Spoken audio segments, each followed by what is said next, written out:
sou a Cleonice Luciti. Vamos dar início hoje ao Cleo Responde, as perguntas que vocês enviaram para mim ao longo dessa semana sobre diversos assuntos. E eu escolhi algumas dessas perguntas para poder responder, orientar, ajudar e, quem sabe, fazer uma provocação para que você mude algumas atitudes que te incomodam. Então, a primeira pergunta que chegou para mim foi: como ajudar meu filho a ser mais independente? E quem perguntou era a mãe de uma criança pequenininha, de 4 anos. Então, vamos lá.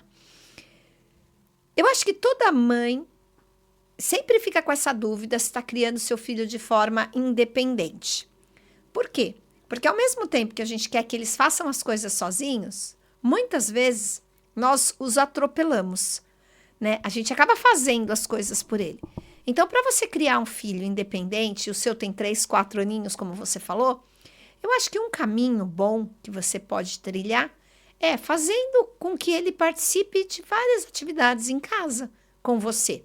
Então, ele levantou da cama dele, ensina ele a puxar o lençol do jeitinho dele, não tem problema, porque ele vai ter limitações motoras ali para realizar essa atividade, mas ele vai conseguir fazer do jeito dele. Na hora da alimentação, deixa ele comer sozinho. Vai fazer sujeira? Vai fazer sujeira. Mas é assim que ele vai construindo a autonomia dele. E se ele fizer sujeira, você também ensina ele a limpar essa sujeira depois. É a hora do banho. Eu sei que é pequenininho, mas você já pode dar autonomia para ele tomar banho. Você pode falar para ele ir tomando banho sozinho. Enquanto você arruma, dá uma ordem ali no banheiro, porque aí você fica de olho no que ele está fazendo. E depois você pega e dá uma geral ali. Ou você pode até combinar de fazer assim, o banho da faxina 2, 3 vezes por semana. E os outros banhos, deixar ele fazer um pouquinho sozinho. Se trocar a mesma coisa, ele já pode começar a fazer essa troca de roupa, tirar o pijama, guardar o pijama, escolher a roupa que ele quer usar. Ah, Cléo, mas ele vai escolher a roupa. E se ele escolher uma roupa de sair? Então, você vai explicando para ele que há roupas de ficar em casa, há roupas de sair, que toda vez que ele for vestir uma roupa, para ele observar o clima, observar como é que está a temperatura, para ele escolher uma roupa mais adequada. Porque muitas vezes as crianças não têm essa noção. Uma coisa que para nós é básico, mas para a gente é básico porque a gente já está acostumado. Mas a criança não, ela precisa ser ensinada essas questões. Então, eu acredito que esse é um bom caminho para que você possa começar a criar o seu filho de uma forma mais independente, dando espaço para que ele possa fazer as coisas que ele é capaz de fazer, considerando a idade que ele tem. A próxima pergunta foi: minha rotina está me engolindo. Tem um jeito de reorganizar meu dia? Tem. Sempre tem um jeito de reorganizar o dia. Mas eu não sei em que sentido que a sua rotina está te engolindo. Eu não sei se é a sua rotina profissional, se é a sua rotina em casa. Eu não sei como é que é a sua vida. Se você trabalha, estuda, é dona de casa, é casada, é solteira. Eu não sei se você tem uma rede de apoio, se você tem pessoas para te ajudar a fazer algumas das tarefas que você tem, se você tem como compartilhar esse monte de coisa. Que dá para reorganizar? Dá. Mas para fazer isso, a gente precisa observar como é que ela tá, como é que é o seu contexto. Eu não posso pegar e dar uma receita, olha, faça isso, faça aquilo, que vai dar tudo certo na sua rotina. Não é assim que funciona. Se a sua rotina está te engolindo, significa que você não está sabendo o que é prioridade ser feito. O que é mais prioritário nessa rotina para você fazer? Né? O que é mais urgente? Será que você está colocando muita coisa achando que tudo isso é muito importante, tudo isso é muito urgente? Eu não sei. Então, para você iniciar, eu não tenho muitos detalhes da sua rotina, porque você não me deu mais detalhes. Eu acho que um caminho é você olhar para as coisas que você tem para fazer e realmente analisar com sinceridade. Tudo isso que você está fazendo é urgente? Tudo isso que você está fazendo é necessário? Você tem mesmo que fazer tudo isso? Tem alguma coisa que você pode delegar para outras pessoas fazerem? Tem algumas coisas que não são tão importantes assim para você fazer? Pensa nessas questões. E se ainda assim você precisar de ajuda, me chama porque a gente conversa. Próxima pergunta. Como ensinar responsabilidade nas férias sem parecer castigo? Então, eu acho que aí tem uma coisa que precisa discutir antes, né? Você não ensina responsabilidade só nas férias. Responsabilidade está intrínseco no ato de educar. A partir do momento que você educa, você já vai indicando para os seus filhos a ideia de responsabilidade. e o que é a responsabilidade. E dependendo da faixa etária, você vai fazendo isso na prática, com exemplos, tanto da sua atitude, como fazendo, junto com a criança, mostrando para ele o que é. Porque esse conceito, ele é muito abstrato para os pequenos. Então, você precisa ensinar para os pequenos essa questão da responsabilidade a partir das atividades cotidianas deles. E quando você fizer alguma coisa que remeta a essa responsabilidade para que elas entendam, você para e explica. Por que que você faz isso? Por que que você cumpre isso todos os dias? Por que que essa atribuição na sua vida é tão importante? E aí você vai explicando o que que é essa responsabilidade. Então, de fato, você ensinar responsabilidade não é nas férias que se ensina. É no dia a dia, é todo dia. Eu acho que nas férias você pode aproveitar para ensinar outras coisas que vão levá-lo a ampliar o conceito de responsabilidade, tá bom? E a última pergunta, que chegaram várias, mas essas eu achei as que mais me chamaram a atenção, então eu trouxe essas, mas ao longo das quartas-feiras, embora hoje seja quinta, eu trago essas perguntas e eu vou respondendo para vocês. Qual o papel do não fazer nada no desenvolvimento das crianças? Eu acho que o não fazer nada, ele é importante não só para as crianças, ele é importante em todas as etapas da vida. Porque aquele momento de não fazer nada é o momento em que a gente fica aberto a criar coisas novas, a ter ideias, a fazer planos. Ultimamente, as famílias têm ocupado demais a vida das crianças e dos adolescentes. Então, elas têm uma rotina cheia de coisas. Elas ficam o tempo todo ocupadas. Eu não estou falando todas as crianças, mas uma parte significativa delas. E aí, o que acontece? Essa criança não tem tempo de não fazer nada. E quando uma criança ela não tem tempo de não fazer nada, ela perde a sua criatividade. Lembra quando você era pequeno?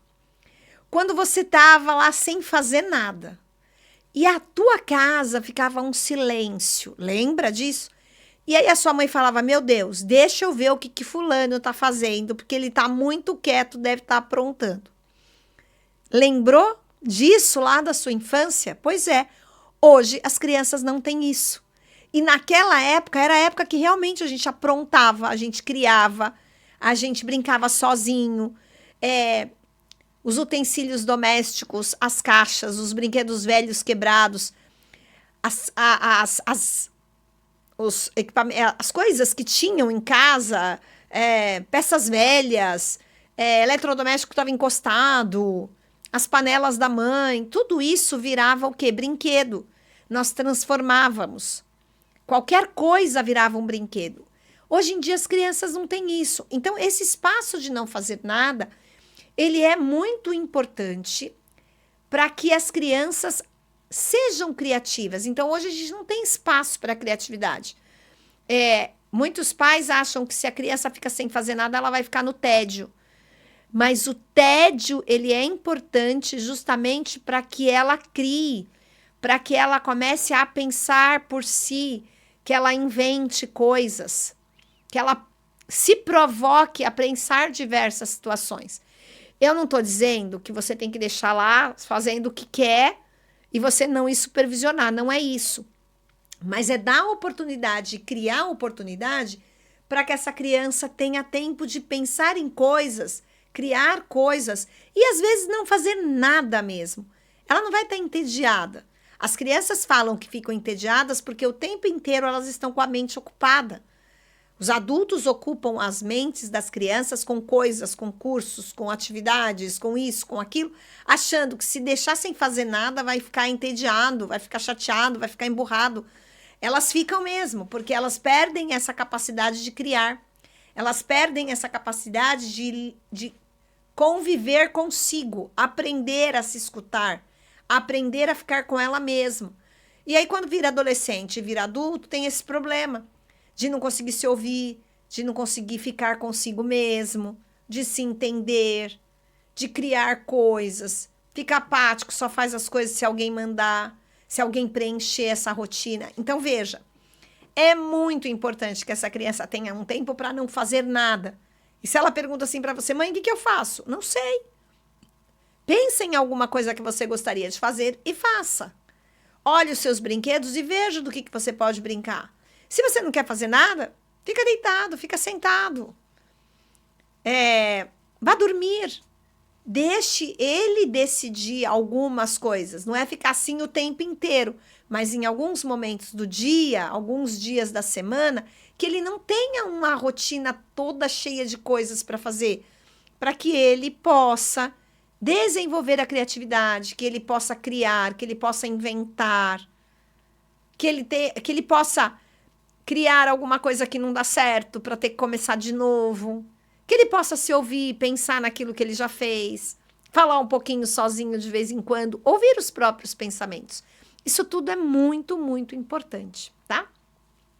E mais uma coisinha que eu quero falar com vocês é que no dia 21 até o dia 25 de julho, oferecerei um mini curso sobre educar os filhos de uma forma mais leve, de uma forma mais tranquila, considerando 2 aspectos que eu acho que são pilares na minha vida e pode ser pilar na sua vida também, que é educar a partir dos princípios bíblicos, que a Bíblia nos fala, e também através dos conceitos da neurociência, né? Neurociência aplicada à educação, aplicada ao comportamento. E esse mini curso que eu faço, eles serão aulas gravadas. Você vai receber uma a uma essas aulas e depois a gente vai ter uma aula ao vivo, um encontro com todos que fizerem o curso, que é o bônus. E um segundo bônus é um e-book incrível que você vai receber com outras questões que eu vou trazer além do mini curso que vocês farão. Para você fazer a inscrição, basta você acessar a bio, tem lá um linkzinho, você vai entrar em contato comigo e aí eu te passo valores e eu te passo forma de pagamento. Esse curso vai ser muito bom e independente de eu usar o princípio bíblico para trabalhar com vocês e o neurocientífico, ele não significa que só as pessoas que leem a Bíblia podem fazer, não. Pessoas de qualquer religião.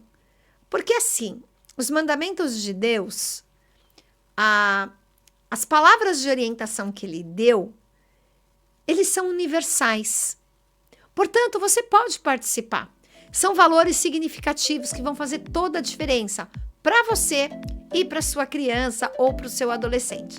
Então, eu espero você do dia 21 até o dia 25. Vai ser imperdível, muito bom e você vai se surpreender o quanto você vai se conhecer e vai destravar um monte de coisinhas que te atrapalham nessa criação dos filhos. Tchau, tchau e até uma próxima.